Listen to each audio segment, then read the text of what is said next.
Oh yes. Ni adalah cawan untuk teh O Teh O dengan kopi O. Air kena isi sendiri.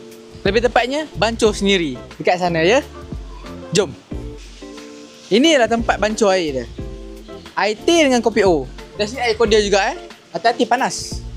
Danger. Bukan buat sendiri Letak dulu air teh. Ikut sukatan korang Sekali korang nak letak apa banyak pun. Dan jangan lupa air teh ni kosong sana. Korang kena bancuh gula dia. Gula dekat mana? Ada dekat berdekatan dengan dia Kita pakai gula paket ni. Ikut korang nak pakai apa banyak. Nak manis ke tak manis ke. Nak manis macam saya Dah bancuh gula. Kalau korang order teh or ais, korang kena letak air batu.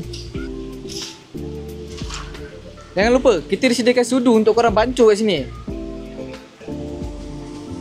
Okey, jangan lupa air teh O dengan kopi O boleh refill korang semua. Air dah habis, pergi refill balik. Untuk air cordial pun sama juga, korang boleh refill juga. Sama, ketiga-tiga air kat luar ni korang boleh refill. Unlimited refill. Kalau korang tak kembung lagi, korang boleh refill. Jangan risau. Dah kosong, bagilah isi lagi. Jangan risau pula. Tak ada limit untuk korang minum kalau korang dah dapat cawan ni. Jadi, korang tunggu apa lagi?